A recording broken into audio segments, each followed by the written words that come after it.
Programa Movimento Sindical. Apoio Sintero, Sinjur, Sindisaúde, Asper, Sindicef, Sindur, Sincepol, Ecute.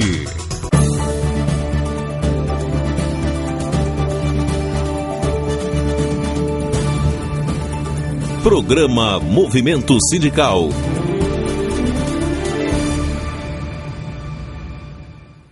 Olá, bom dia.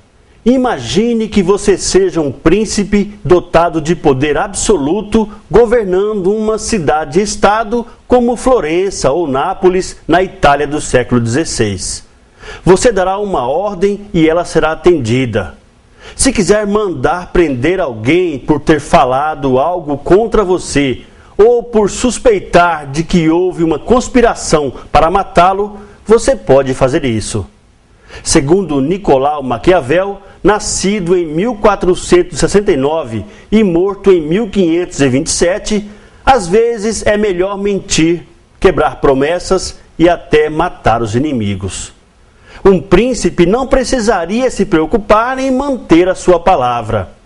Como dizia ele, um príncipe eficaz tem de aprender a não ser bom. O mais importante era manter-se no poder e quase todas as formas de fazer isso eram aceitáveis. O Príncipe, livro no qual ele fala sobre essas coisas, teve fama e infâmia mesmo antes de ser publicado em 1532. Algumas pessoas descreveram esse livro como maligno ou, na melhor das hipóteses, como o Manual dos Facínoras. Outras pessoas consideraram esse livro o relato mais preciso já escrito sobre o que acontece na política. Muitos políticos atuais leram o livro, embora pouquíssimos admitam, revelando, talvez, que estão colocando em prática os princípios da obra. Mas vejam se não é bem isso que acontece hoje. A política no Brasil virou um vale-tudo, em detrimento da população e dos princípios éticos. O que se vê é uma briga de foice, um jogo de mentiras com estratégias, esquemas e traições. Tudo isso em uma eterna briga pelo poder. E lembre-se, todos amam o poder, mesmo que não saibam o que fazer com ele. Está começando o programa Movimento Sindical e estes são os destaques de hoje. Luta pela transposição ganha um novo rumo. Ministério do Planejamento extingue a comissão interministerial, cria câmaras de técnicos e promete agilizar a análise dos processos. Nesta semana, os presidentes do Sintero e do Sindisaúde tiveram uma nova reunião em Brasília e, no programa de hoje, contam como fica agora a transposição. Sindicef tem audiência no TRT para destravar o processo do Plano Bresser dos servidores federais. Decisões da Justiça frustram expectativas das vítimas do massacre de Corumbiara. As famílias lutam por uma indenização e por assistência do Estado. Toma posse a nova diretoria do Sintero para o triênio 2015-2017. E o Sindur faz assembleia com os trabalhadores da CAERD para discutir a campanha salarial da categoria. Tudo isso e muito mais, agora no programa Movimento Sindical.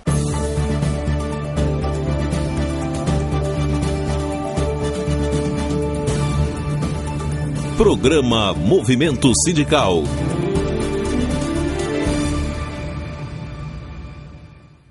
Choveu forte em Porto Velho na tarde de quinta-feira, mas isso não impediu a realização da Assembleia dos Trabalhadores da CAERD. O Sindur convocou essa Assembleia para discutir a campanha salarial da categoria. Vamos ver como foi. A chuva quase atrapalhou a realização da Assembleia, mas na hora marcada parou de chover e foi só o tempo de fazer as discussões e as deliberações para a água voltar a cair novamente. A luta do Sindur na campanha salarial deste ano e pelo novo acordo coletivo dos funcionários da CAERD se intensificou em março. Logo em seguida, foi lançada a campanha salarial e começaram as reuniões e assembleias em todas as unidades da empresa. Os momentos mais difíceis aconteceram quando a direção da CAERD se recusava a negociar a renovação do acordo coletivo. A empresa não discutiu a pauta de reivindicações e o assunto foi parar na Justiça do Trabalho.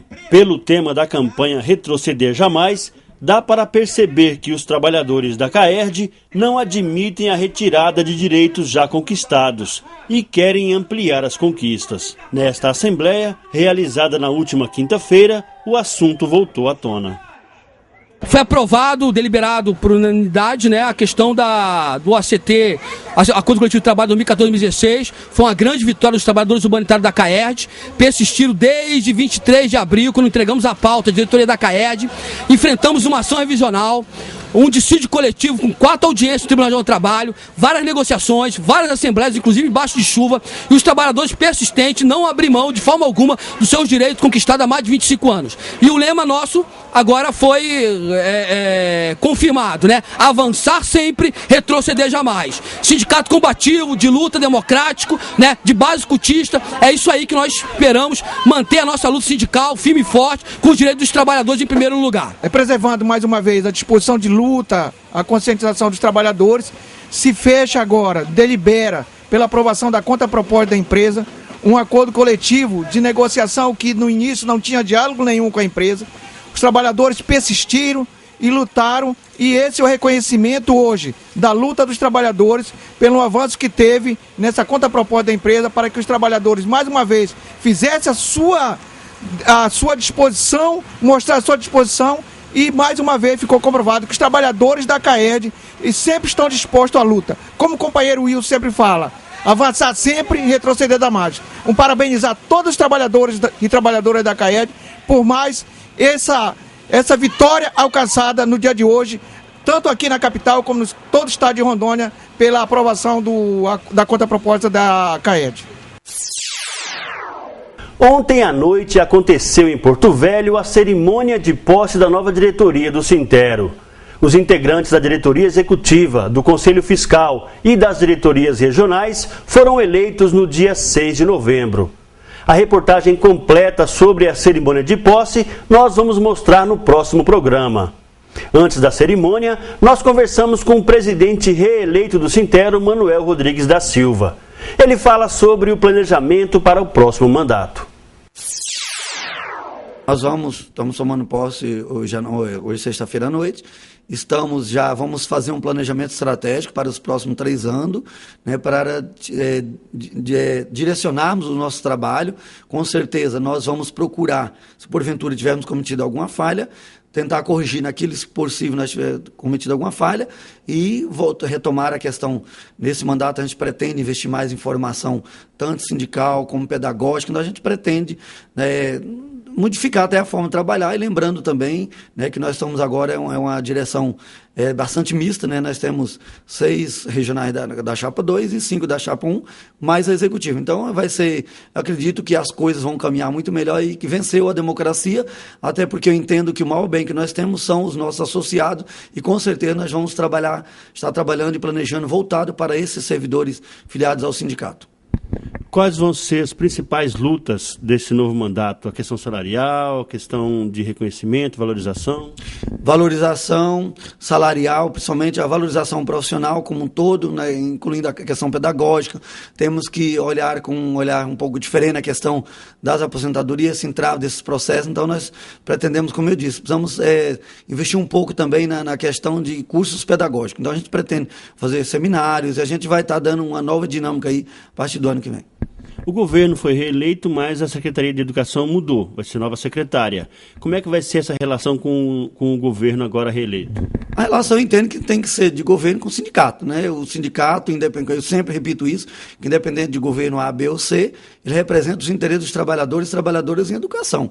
É claro que o diálogo eu espero que seja cordial de ambas as partes, na medida do possível, né? Mas respeitando a valorização, respeitando a democracia, e com certeza eu não vejo que vai depender muito do diálogo. Eu acredito que diálogo não vai ter problema da nossa parte.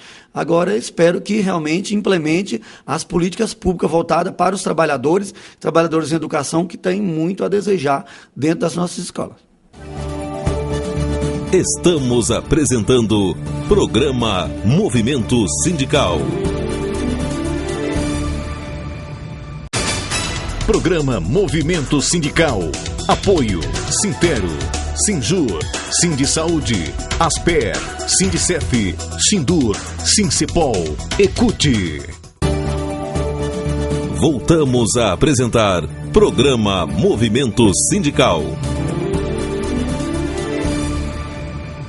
A FETAGRO e a CUT mantêm a luta em defesa das famílias das vítimas do massacre de Corumbiara.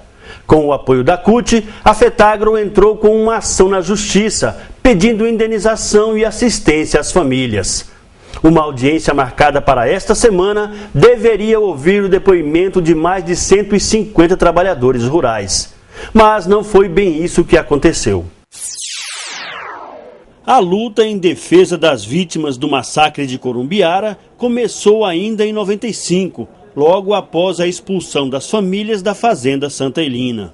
A tentativa de reintegração de posse resultou em um conflito entre a Polícia Militar e trabalhadores rurais, que teve como consequência a morte de 16 pessoas e o desaparecimento de outras tantas. Algumas famílias foram assentadas em projetos de reforma agrária.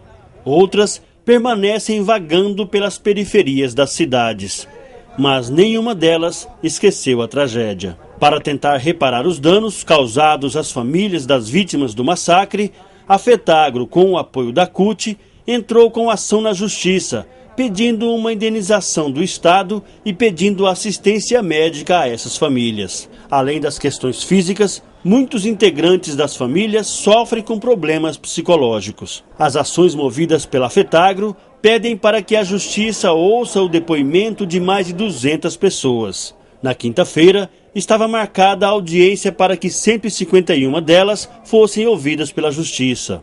A audiência seria no Fórum Criminal de Porto Velho. Mas quando as famílias chegaram ao local, foram informadas de que mudou o juiz do processo.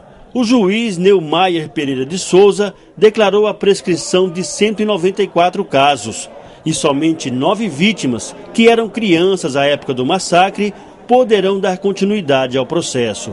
Mesmo assim, dos 9 casos, apenas 5 participaram de audiência na quinta-feira. Os outros 4 tiveram audiências marcadas para março de 2015. A notícia causou decepção às mais de 150 famílias que compareceram. Algumas dessas pessoas se deslocaram por mais de 1.000 quilômetros, enquanto outras enfrentaram todo tipo de dificuldade para estar aqui na data da audiência.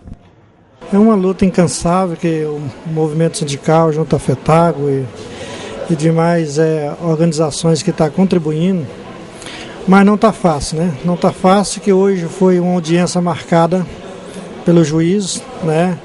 Para ser ouvida aí 150 pessoas, e chegamos aqui, deparamos aqui que foi mudado o juiz, não sei a questão que foi mudado o juiz, parece que foi problema de saúde, e realmente o novo juiz vai ser ouvido aí só 5 crianças de menor. Então o pessoal está bastante chocado, né? Porque de saída nós temos pessoal das vítimas que tem 1.000 quilômetros daqui fora da capital, chegar aqui para ouvir uma situação dessa, né? Mas fazer igual o caldo do outro. A justiça é que nós determina, né?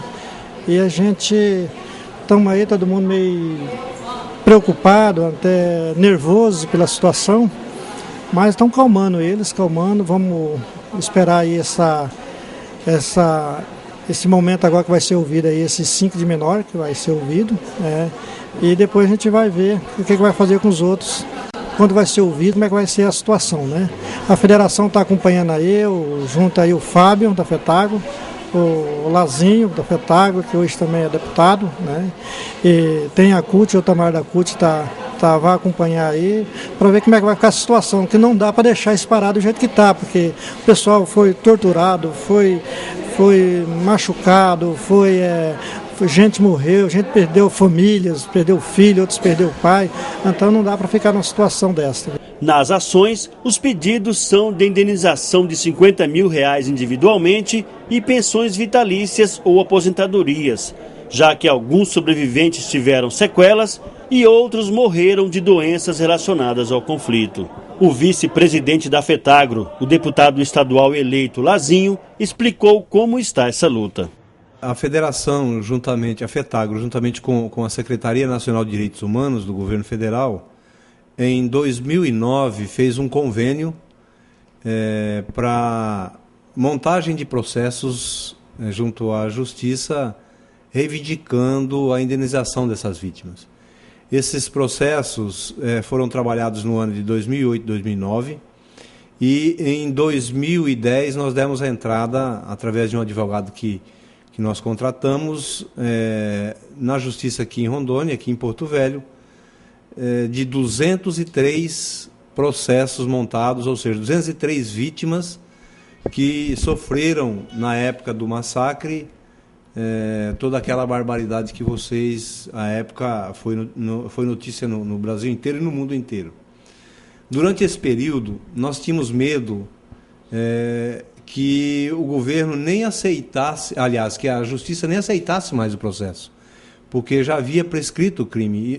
O crime aconteceu, o massacre aconteceu em 1995, e nós só conseguimos entrar na justiça em 2010. Mas mesmo assim, para nós foi uma vitória enorme que o juiz acatou a denúncia, né? aqui em Porto Velho, aqui em Rondônia, e o processo vem tramitando então. Neste momento, nós vamos estar ouvindo, o juiz requisitou ou intimou, dessas 203 vítimas, 153 vítimas para ser ouvida. E nós estamos aguardando agora, essa semana vai haver essa audiência com o juiz, para que o juiz possa dar de próprio punho a decisão em primeira instância da proposição que nós fazemos, da reivindicação que nós fazemos, que é a indenização dessas famílias que sofreram aqui no Estado e o mundo inteiro ficou sabendo do sofrimento dessas famílias aqui em Rondônia. E qual a situação dessas famílias agora? Onde elas estão? O que elas estão fazendo? Como estão vivendo? Olha, nós temos uma parte dessas famílias, elas foram assentadas depois, né? Outra parte já morreram, né? Outras vivem em algumas cidades aqui do Estado ou fora do Estado com problemas de saúde que nunca mais conseguiram trabalhar, vive com seus familiares. E essas que nós localizamos aí, a maioria delas estão já assentadas em outras áreas que o governo, posteriormente ao massacre, resolveu tentar se redimir e assentar essas famílias. O presidente da CUT, Itamar Ferreira, disse que as decisões da Justiça adiam o resultado pretendido, mas não impedem a luta. Ele afirmou que a CUT vai continuar defendendo as famílias das vítimas do massacre de Corumbiara. Infelizmente, é um verdadeiro calvário a história dessas famílias vítimas dessa brutal violência, que é uma mancha que existe na história de Rondônia e do Brasil e que até hoje não foi reparado. Infelizmente, as famílias foram intimadas, mobilizadas para vir aqui hoje na expectativa de um julgamento, e quando chegou aqui já houve uma mudança, né? O juiz manifestou o entendimento que haveria prescrição para a maior parte dos casos e também foi substituído o magistrado que estava responsável. Então isso causou uma grande frustração, né, nas lideranças que estavam aqui, nas famílias e também nas entidades sindicais, a FETAGRO, a CUT, que está acompanhando e apoiando essas famílias, mas a disposição desse povo não esmorece. Desde 95 que eles estão nessa luta e hoje é apenas mais um revés. De qualquer forma, uma parte, aqueles que eram menores na época, esse magistrado entendeu que não havia prescrito, então serão ouvidos hoje. E a decisão sobre a decretação da prescrição, vai ser feito um recurso e a gente entende que iremos ganhar, porque se trata de crimes, no nosso entendimento, imprescritíveis, porque são crimes contra a humanidade, né? Além de recorrer em todas as instâncias do judiciário brasileiro, nós também podemos recorrer às cortes internacionais que já têm conhecimento desse caso. O Sindisaúde mantém a luta em defesa dos servidores da saúde, mas também está de olho na qualidade do atendimento à população. O mais recente alerta do Sindisaúde é sobre o caos em que está a saúde em Guajará-Mirim. Os problemas da saúde em Rondônia sempre foram identificados e denunciados pelo Sindisaúde. Mas, de vez em quando, o que é deficiência e descaso se transforma no caos. É o que está acontecendo com o atendimento ao público em vários hospitais públicos de Rondônia. Desta vez, a população que mais sofre com a falta de atendimento é a de Guajará-Mirim. Depois de identificar os problemas, o Sindisaúde está elaborando um dossiê com as denúncias feitas por servidores municipais que colheram imagens e relatos do caos no município de Guajará-Mirim. As denúncias serão enviadas para os órgãos de controle e fiscalização, como o Ministério Público do Trabalho, Conselho Estadual de Saúde, Ministério da Saúde e Câmara Municipal de Guajará-Mirim. Os servidores e o Sindisaúde pedem providências urgentes. Na última terça-feira, representantes do Sindisaúde participaram de uma reunião do Conselho Municipal de Saúde, onde a denúncia foi apresentada. Os problemas vão desde a falta de algodão, equipamentos, medicamentos e viaturas, até a falta de profissionais. A unidade não tem condições de funcionar. Os servidores reclamam da falta de segurança, perseguição e até mesmo da falta de lençóis nos leitos para os pacientes. A cozinha do hospital está interditada pela vigilância sanitária. Os problemas são tantos que o hospital inteiro poderá ser interditado. Então, o Sindisaúde esteve lá em loco, né, e vimos que as condições estão totalmente precárias. A parte elétrica, né, não existe medicamentos, não existe repouso para o profissional e as instalações em geral do Hospital de Guajará-Mirim estão precárias, né, parte elétrica.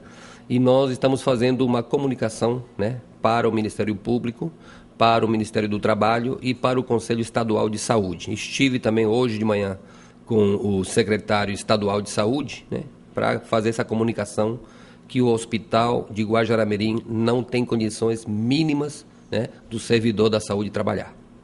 Bom, além dessa falta de condições, tem também a situação de falta de valorização em muitos lugares, inclusive em Itapuã do Oeste.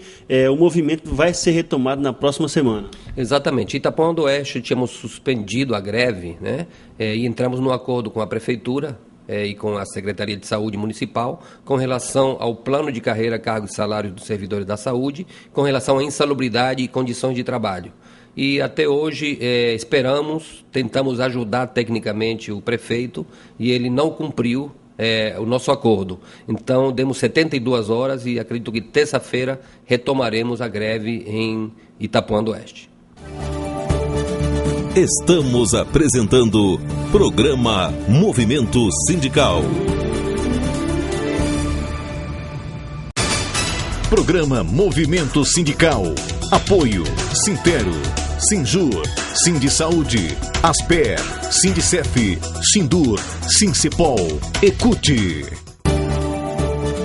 Voltamos a apresentar Programa Movimento Sindical.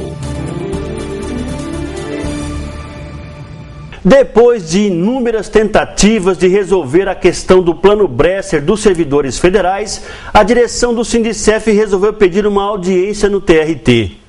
Na quinta-feira, o presidente do Sindicef, Daniel Pereira, e o advogado Neórico Alves tiveram uma audiência com a desembargadora Elana Cardoso Alves para tratar do assunto. Depois da audiência, o presidente Daniel Pereira fez um relato de como foi o encontro. Nós fomos recebidos pela doutora Elana, que ela é relatora de um recurso do Ministério do Trabalho num processo nosso, né? Fomos procurá-la para demonstrar que o recurso do Ministério do Trabalho é extremamente absurdo, né?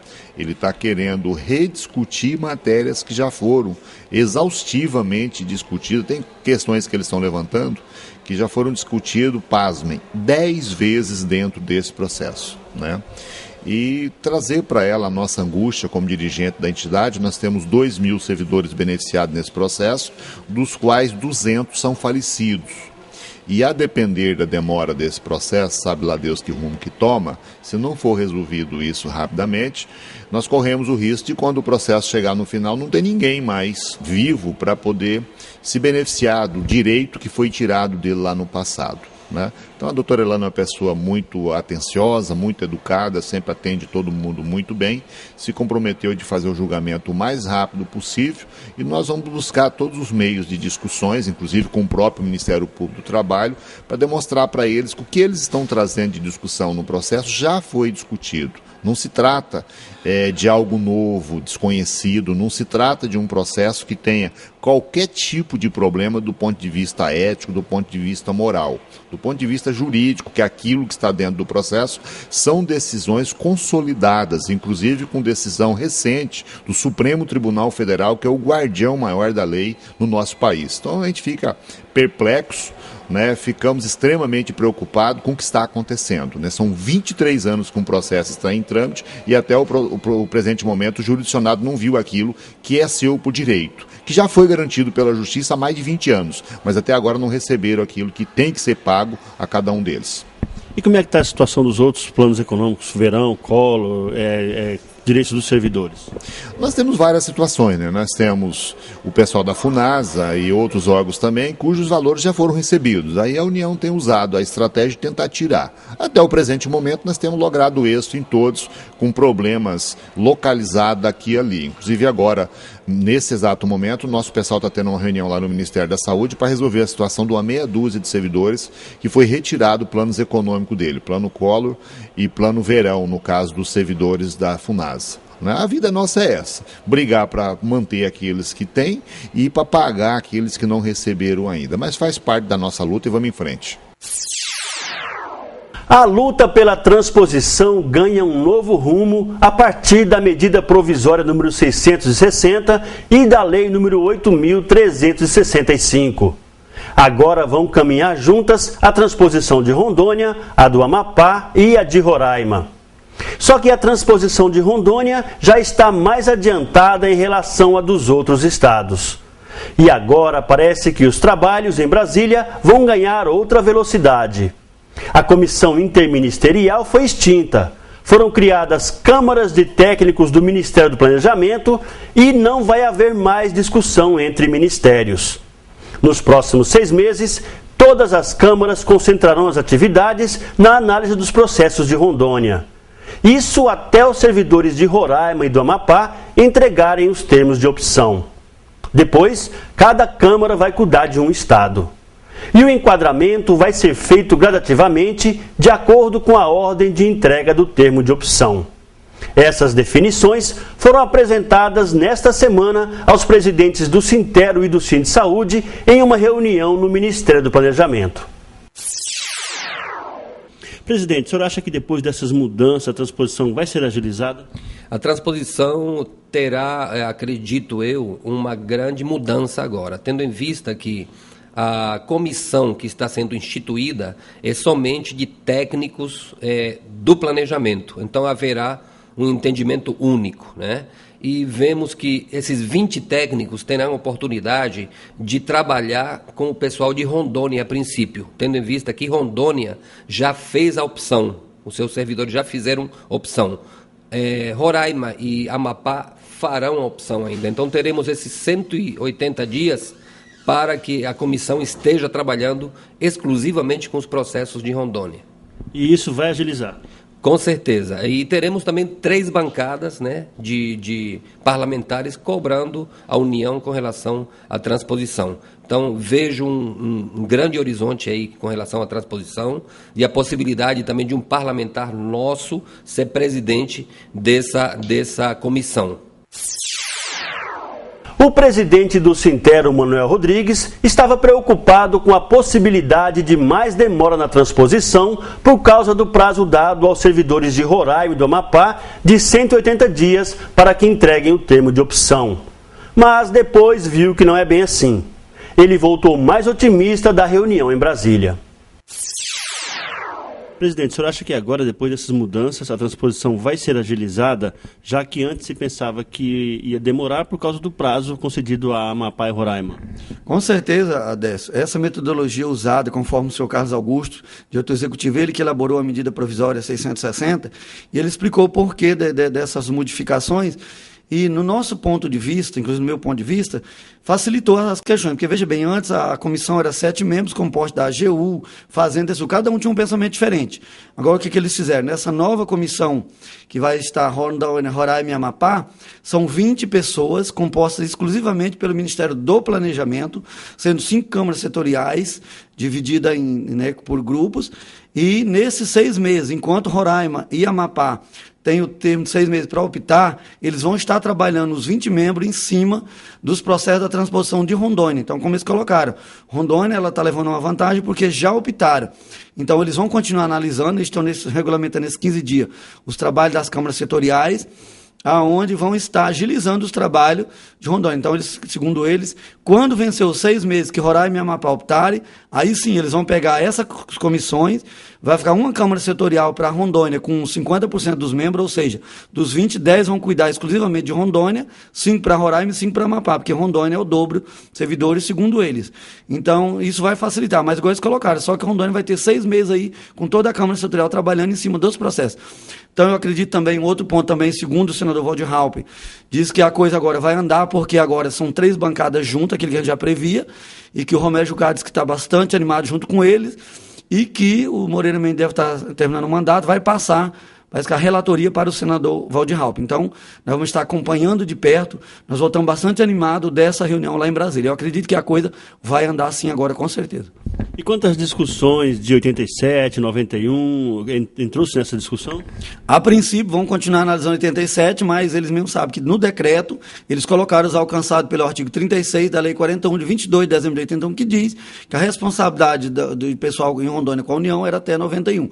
Então, o fato deles teriam colocado no decreto, isso é um ponto positivo, e com certeza, só lembrar, tá, os trabalhadores e trabalhadoras do ao servidor público da transposição, que independente de, mesmo com a nova medida provisória, já está judicializado há 2 anos, e todo mundo lembra, embora o pessoal diga, mas a polícia, parabéns para a polícia que entrou esse ano, mas a ação deles demorou mais de 6 anos, então nós já judicializamos, está com 2 anos. O ponto positivo, como eu disse, é que agora, com as 3 bancadas, com a nova medida provisória, e por que eles colocaram a medida provisória em Roraima, segundo o senhor Carlos Augusto? Porque todos lembram que quando aprovou em 2009 a nossa emenda constitucional 60, em 2009, demorou 2 anos para aprovar a 12.800, que foi 2 anos depois, em 2011. Então, a medida provisória é mais rápida, ela tramita muito mais rápido. Então, esse também é um outro ponto positivo. Então, eu acredito que agora, com esses 24 deputados federais e 9 senadores, a coisa realmente vai acontecer. Presidente, como é que ficou, então, a situação dos ex-demitidos, então, os reintegrados, com relação à transposição? Nós entendemos, Adécio, que eles têm o mesmo direito que os demais, até porque eles encontravam em exercício, né, como diz a própria emenda constitucional 60, né, eles foram reintegrados por força judicial, tanto a emenda, a medida provisória, quanto o decreto, ele cita que lá ele não fala em momento algum em servidores reintegrados, ele fala em servidores que se encontravam regularmente, e eles estavam regularmente. E lembrando que nós temos a ação judicial, ao qual a própria Justiça já entendeu em primeira instância que a aposentado pensionista tem direito também, e a ação está tramitando. Então, não tenho dúvida que eles estão dentro do quadro. Eu não tenho dúvida que eles também farão parte dessa transposição. Isso aí, sem sombra de dúvida, eu não tenho a menor dúvida que eles vão entrar. As ações judiciais, elas continuam tramitando independente dessa nova fase da transposição? Com certeza, uma coisa não inviabiliza a outra. Eu acho que esse é o ponto positivo. Uma coisa não inviabiliza a outra. Então, estão caminhando paralelamente. Nós, como eu disse, antes dessa nova medida provisória, dessa nova resolução aí, eu confesso que eu estava já se preparando para aguardar judicial. Agora nós temos 2 caminhos. Temos a questão administrativa, de 6 meses aí, e temos a questão também judicial. Então, uma coisa ou outra vai acontecer o mais rápido possível. Então, a justiça demora um pouco mais, mas eu acredito que agora a coisa vai funcionar de verdade. Bom, depois dessa reunião no Ministério do Planejamento, qual é o calendário agora da luta pela transposição dos sindicatos? Vamos aguardar agora como é que fica, né? Eles vão, nesses 15 dias, eles publicam todas as portarias dessas câmaras setoriais, vamos estar acompanhando, não mais daquela forma de ter aquelas reuniões direto em Brasília, nós vamos estar acompanhando nesses 6 meses essa questão da transposição de Rondônia, Roraima e Amapá e acompanhando as decisões judiciais. E se precisar de fazer alguma mobilização no começo do ano, com certeza nós o faremos. Ainda tem aquela situação das cartinhas para responder, o governo do estado colaborar? Não, as cartinhas já foram respondidas praticamente todas, né? Já foram resolvidas, então essa questão aí eu vejo que não é mais problema. O programa Movimento Sindical de hoje termina aqui, mas nós estamos 24 horas na internet. Se você quiser rever alguma das reportagens ou entrevistas de hoje, acesse o YouTube. Lá você também encontra todos os programas anteriores. E o programa de hoje pode ser assistido durante a semana no site do Sintero. Nós voltamos no próximo sábado, nesse mesmo horário. A todos um excelente fim de semana, uma ótima semana de trabalho e até lá! Programa Movimento Sindical.